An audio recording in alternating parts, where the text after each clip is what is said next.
Hey besties, welcome to Vlogmas day 11. I cannot believe we are almost to the end of Vlogmas, you guys. I am so excited. So today's video, we're gonna be going through tons of books that I am looking forward to read in 2026.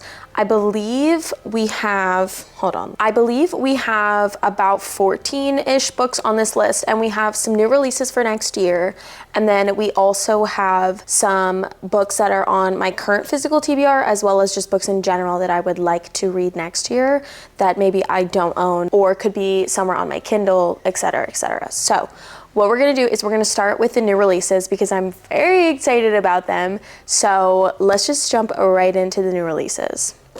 Also, I got this cute little cup sleeve thingy, and it came in a pack of 3 with 3 different sizes. This is the big one.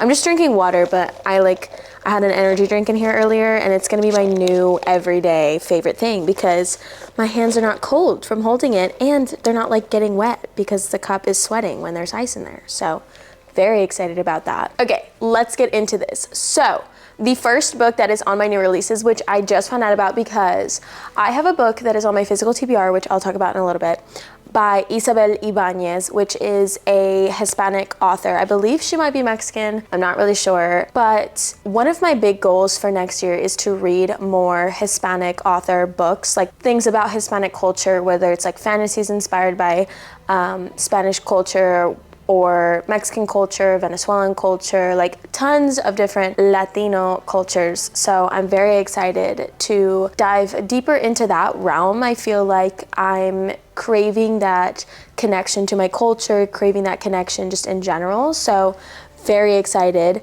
But she has a new release coming out next year, which is called Graceless Heart by Isabel Ibañez, and it sounds so good. I believe it comes out in January, but essentially it's like a standalone adult romantasy, which I'm very excited about. There's like this girl who ends up going through a competition, and she discovers like her magical powers. And so because her magical powers are super rare, or there's like something detrimental that she needs to do with her powers that nobody else can do, this really, really powerful family kidnaps her and takes her away.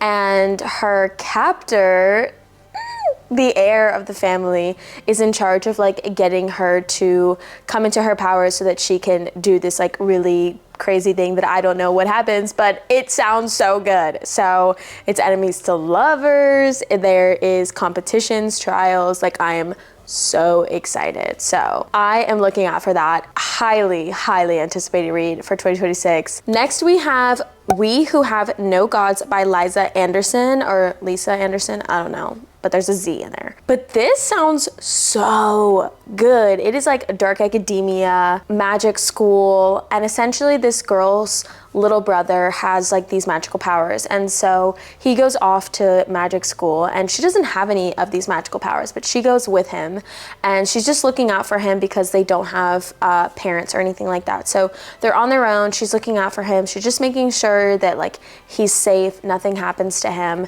And I believe there is like an instructor in the school, so there is like enemies to lovers, secret societies, and it just sounds so good. I've never read anything by this author that I know of, and I'm just interested. Like the premise sounded so good. I like did a deep dive to see what's coming out next year, and that's one of the books that just really caught my eye because I love anything dark academia and like secret society. Are you joking? Enemies to lovers, hello.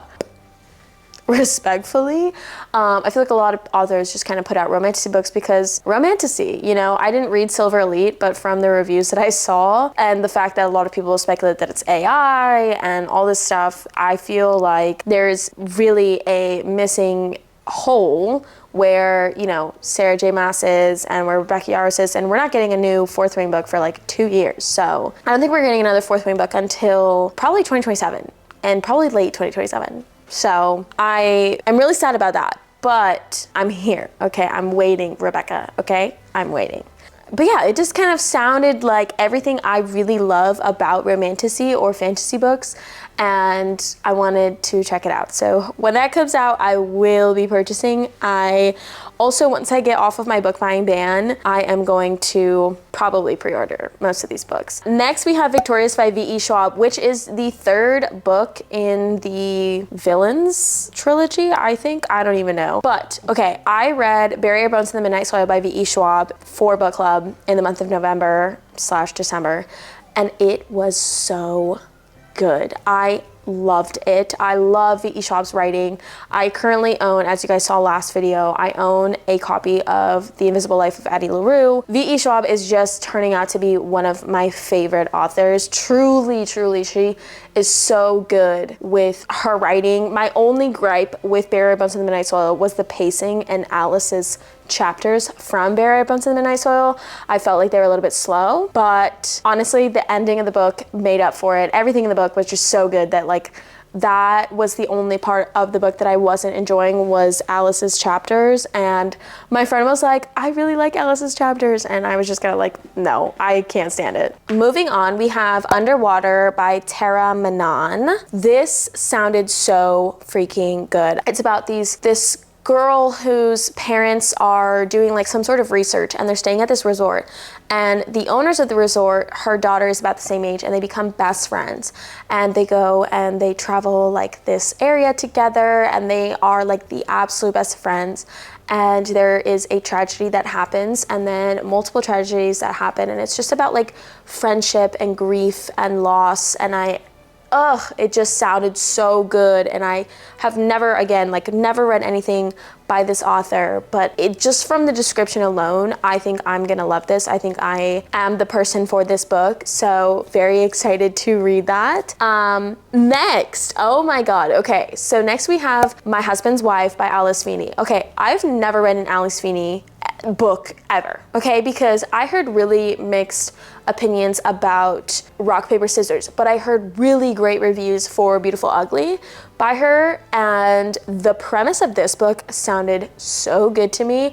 Apparently this girl lives with her husband, they're like happily married or whatever, and she goes off, and I don't know if she like goes for a run or something, or like she goes on a trip, but she comes back and like she opens her front door and there's a woman there who is like, what are you doing here? She's like, I'm so-and-so's wife, who are you? And she's like, no, I'm his wife. And then her husband's like, this is my wife, who are you? And it just sounds like, oh my God, I am so intrigued by that. So hopefully we can get our hands on this, because I just know it's gonna sell out because she's such a popular author, but it sounds like right up my alley. Okay, I wanna get more into thrillers. I read Freida McFadden this year, hated it, but I also read Riley Sager's book, The Only One Left, and I loved that. And I loved Stephen King's Holly, which is like kind of a horror book.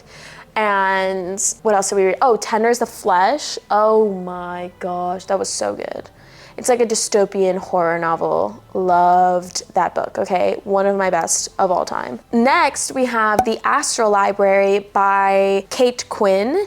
This book, first of all, the cover is gorgeous. The cover's already out, so I'm gonna put a picture on the screen. And it just sounds so good. So essentially this girl discovers a library of books where she can go into these stories and like live the lives in these books. And it just sounds so freaking good. I'm so intrigued by this premise. Like, I recently started listening to the audiobook for, let me see what it's called, because I'm gonna completely make up a name and it's gonna be wrong, but I wanna tell you guys the book. The Book of Doors. And I started it. I'm about 20% of the way through that audiobook, and I'm actually enjoying it. Like, that premise of like traveling, using books as like a magical tool or as like a magical portal, like that just sounds so good to me, and it gives me like all the good vibes, because hello, I love books. So if you give books this like just this new power, this thing that like is very magical realism style, very just,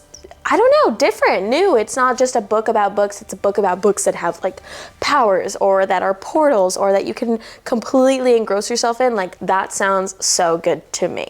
So yeah, that's gonna conclude our list of new releases for 2026 that I am excited about, okay? A lot of those are by authors I have not read, and I'm interested. Like, I really want to, I'm setting a bigger reading goal for myself next year, So I'm super dedicated to finding new favorite authors. I'm dedicated to finding new favorite books. I'm dedicated to trying out new genres, trying out new authors and styles of writing, and just getting out of my comfort zone by pushing myself a little bit more. And I'm just so excited. Like, I'm so excited for all the books. I'm gonna read so much next year, but we have some things that are on my physical TBR that I want to talk about first. So we have a stack right here. So we're gonna go into my physical TBR that I have here that are moving up on my high priority of getting these read, because they're either books that I have bought and owned for a long time that I really need to commit to, or they're just books in general that like I am craving the feeling that I think this book is gonna give me. So like I said, I am truly trying to read more Latino author books and just kind of try and connect with my culture and my ancestry through literature, because I feel like I do read a lot of books by white women and white men, and there's nothing wrong with that. I just feel like there are so many authors that are people of color that need recognition, they need notoriety, they need us to read their books, and we need to hear their stories. And especially like my own culture, the fact that I don't connect with literature from my own culture is insane. So very excited. So we have, like I said, Isabel Ibañez. This just sounded so interesting to me. I bought this at the Standard in New York City. This is basically following our female main character whose parents are like very well known. She is like the heir of like the most famous dragon arena, because apparently there's like dragon fighting in this, which just sounds so good. But that's her father. Her father's a dragon fighter and her mother is a flamenco dancer. And I'm just so intrigued of like how we're gonna be mixing those two things, because like that is honestly just such a good combo. Like, and I've never seen that done before. I've also never read books where like it's dragon fighting like in an arena. Do you know what I'm saying? Like obviously Fourth Wing, the dragons kind of beef, but it's mostly like the dragons using their magical powers to take each other down. I don't know if that's what this is, but it just sounds so good. And the cover is beautiful and I already own it. So we're moving it up on the TBR because we need to push ourselves this year to read A, more Latino author books, and B, just getting out of our comfort zone. So we're gonna try this out. I'm very excited. Okay, next is a book that I've had for a while and I started reading this earlier this year. This is Red Rising by Pierce Brown. I said that I was gonna read this and then one of my friends said that he was reading this and he loved it and he was like, please read the book so that we could talk about it. But I was like in the middle of reading a bunch of different books, and so I just kind of put this down for a little bit. And I did find it really intriguing though. I just did not get a chance to finish it this year. So it is moving up the ladder for next year. I am so excited. This is like sci-fi.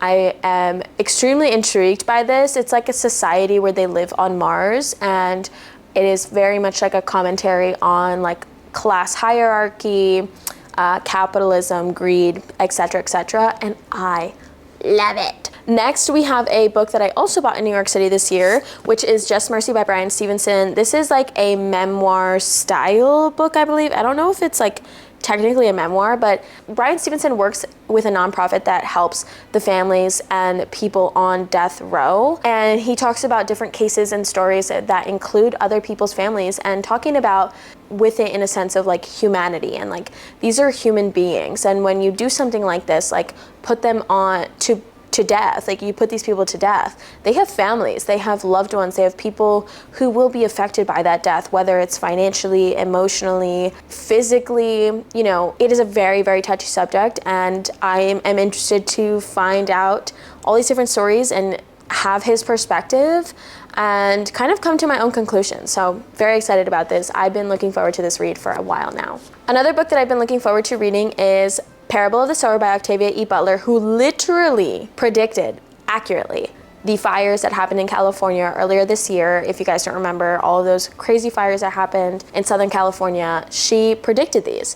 And obviously, like, it's not a book about the fires, but it is like a dystopian novel. And in this book, there are fires that happen in January of 2025 in Southern California. So I'm super excited to read this. I've heard amazing things about this book. And again, just one of those books that's gonna make you think, use your brain. Again, I am away from that phase, I think. I read more books that make my brain smooth then make my brains rigid. I am wanting to have a rigid, bumpy brain, okay? I want it to be like so bumpy you can't even like, it needs to be like you have a good grip. Do you know what I'm saying, on my brain, because there's so many divots. That's what I want.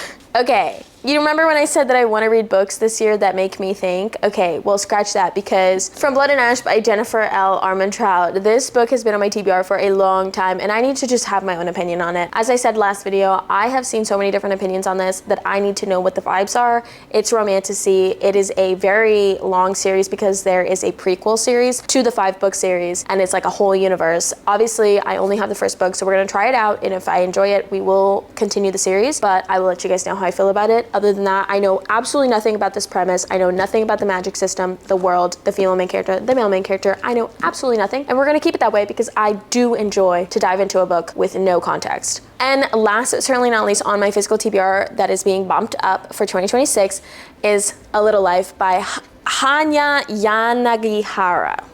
Hanya Yanagihara. It's not that hard, you can say it, Jesus Christ. But this book is so popular and it's controversial. A lot of people dislike this book. They think that it's too much. They think it's too upsetting, too traumatic, too gory, right? Because this is basically following the lives of these, I believe, 4 friends, specifically one friend who experiences a level of trauma that is completely devastating. And I do love to cry. I do love to cry. So I'm gonna dive into this book. I'm not gonna be using any more excuses. We're gonna read it. I can handle this amount of pain. Okay, we are down to the last 2 books on my TBR that are not on my physical TBR, but that are going to be hopefully bought and purchased soon after my book buying ban is over. So that is gonna be Violeta by Isabel Allende. If you don't know who Isabel Allende is, she is absolutely a legend. Okay, so this is kind of like a historical fiction novel about a woman whose life spans 100 years and bears witness to the greatest upheavals of the 20th century. So essentially she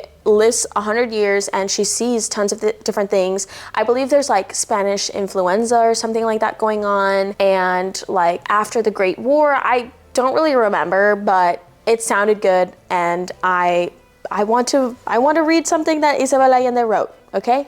Guilty as charged. And last but certainly not least, like I said, I really want to get into higher fantasy this year, so we are going to be tackling Mistborn by Brandon Sanderson. I know, I'm so excited though. I recently got a TikTok from Brandon Sanderson doing like an intro to like his books and what you should read. And I was like, okay, I'm gonna do it. I'm gonna commit to it. I wanna read it. I wanna get into the high fantasy girlies. I wanna be a part of the club. So I wanna get in the club because I'm gonna get in the club, all right? So that is going on the TBR, the immediate TBR as soon as 2026 starts. All right, besties, that is it for me. Thank you so much for watching today's Vlogmas video. Of course, if you have not seen the other Vlogmas videos, there is literally 10 of them. And after this is up, this will be number 11, and tomorrow is day 12. And then we will be uploading a 2025 wrap-up. And I'm really hoping if Santa gets me what I want this year, we'll be doing a book haul, because I'm so excited. Because I'm on a book buying ban and I can't buy any books myself, but other people can give me gift cards and I will buy books with them. So we found a way to cheat the system. Thank you guys so much for watching. If you have watched any of my Vlogmas videos, seriously, it has been a journey. My first time doing Vlogmas. I completed it. We did it. We didn't miss a single upload. And yeah, love you guys. Bye.